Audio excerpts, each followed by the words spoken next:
The beautiful egg. Every egg in every woman is feminine. That means every egg in every woman is female. The egg does not become masculine until it has received a male download. So either the egg will remain female, or through natural selection, it will become male, masculine energy. So every human that's walking around here on this beautiful planet has a dual nature.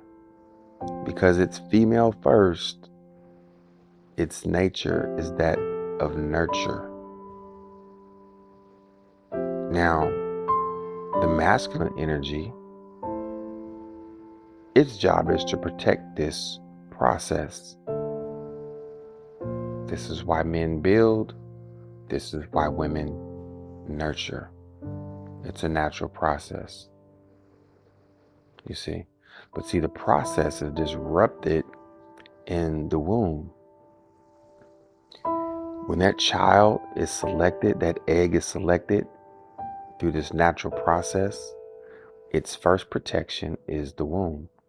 And in that life, it's getting all of its information from its first line of education. See, the first birth was the first selection, which was the egg, or it could be twins, or the eggs, it could be multiple. But see, once it goes into the womb, its protection is that of its nurturing mother. Whatsoever she is going through in that womb is being downloaded to her or him based on what she has gone through. So let's just say every egg that she will ever have in her entire life has been part of a process of pain and fear. Maybe this woman has had cancer, maybe this woman has had abuse, and she has not gotten past this her entire life. All of that instruction is imprinted on every egg. And again, every egg is female.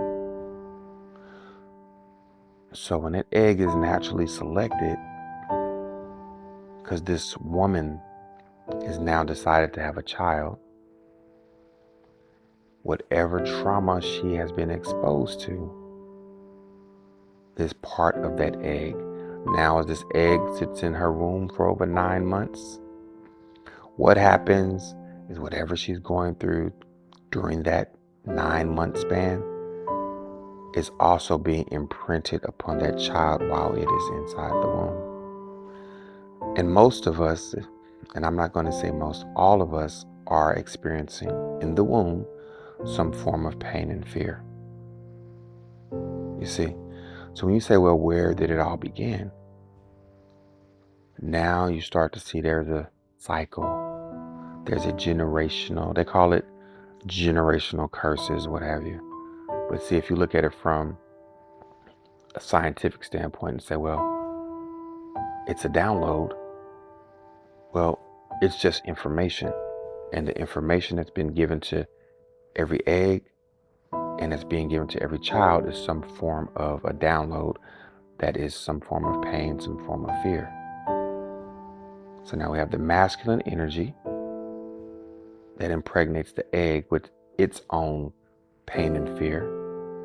It injects the egg, and now this union is one of different type of perversions from the masculine and the feminine energy, which creates the child. But see, in the 9-month time span while that child is in that womb, whatsoever she is going through before the child is even born becomes that child's first experience. Now, when that child is born, its formative years 1 through 7, if that isn't good, if that process is full of some form of pain and fear,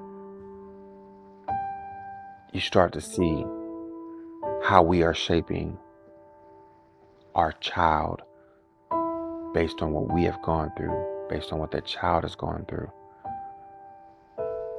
So if we understand the beautiful egg and the responsibility of all to be nurturers in this process, we all fall way too short. And it's not to blame and say, well, my mom wasn't this, my dad wasn't this. It's to understand the process in itself is disruptive because we are all still holding on to pain and we are all still holding on to fear. And these things are just distortions. What we all must grow to know is that we come from a higher vibrational energy that clears away disruption. And that energy is love.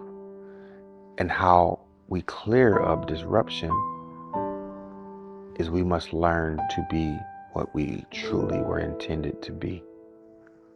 And that is nurturer, protector. Why do we do it? Because it ensures that the species will live and the species will go on. Now let's break it down and just look at a cell. Every cell in your body, you have dominion over. And you have trillions of cells. You have millions of cells that die every second, and you have millions of cells that are created every second. Okay? Now, every cell within your body, it also has a dual nature. The nucleus is feminine, positively charged. The membrane that covers the actual nucleus of a cell is masculine, negatively charged. Now see, on every cell, you have these receptors. They look like little bitty antennae. And these receptors, they are pulling in information from the environment and it's telling every cell what to become. But see, before it tells every cell what to become, that cell already knows within the nucleus what it is. And remember, the nucleus is feminine. And what it has in it is over 3 billion worth of data to become either hair follicle, skin, heart tissue, cancer, some form of deformation. Isn't it beautiful to know that when that cell dies, it passes that information from the nucleus on to the new cells, and they know exactly what to do. And that instruction, over 3 billion worth of information within every nucleus, is to prolong the life. It's to elevate the species on a cellular level. So now, to understand the natural nature of a cell, it has dual nature and it recreates life over and over and over. That's the nature of a cell. Now, because the cell is a representation of the smallest thing to the greatest thing, or the as above so below thing, what's above the cells is you. You are creating the environment for what the cells are becoming. Back to the beginning. If you're an egg that has been exposed to a lot of pain and fear, that's an environment. The second environment is the womb. The third environment is the third dimensional birth into this physical world. Whatever goes on in that environment And if you look around you, you know what your environment is. You know what it's been. This is not a mystery.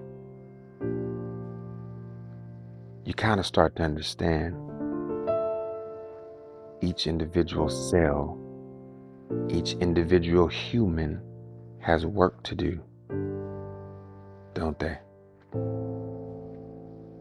So what you must understand, babies, is you come from love first. You come from the highest vibration first, and you learn to become a low vibration. You learn to succumb to pain and fear. Science will tell you that love has a different vibrational frequency than pain. Pain and fear vibrates at a lower vibration. Love vibrates at a high vibration. They don't occupy the same space. Your higher self, your dual nature self, is that of love. And when you learn to operate in love, then you learn to operate in your natural state, which is that of nurturer and that of protector. You are charged with this. Every human is charged with this understanding. So if you look out in your world and you see the distortion of pain and fear, it's not to judge it, because that is what keeps it going. It's not to judge it. It's to say, what will your contribution be to move yourself, to move this planet into nurturing and protecting that process, so we can leave something for our children, something for our world. What is your contribution to that? If you're not acting in love, you're acting in some form of distortion, some form of pain and fear, and it shows up in so many different ways. In relationships, in disease, wars. And like I said, it's not to judge it, it's to transmute the energy. Transmutation begins when you understand that you, just like you're creating the environment within your body for every cell, you have to learn how to create the environment for our world. It's your responsibility. Love and light.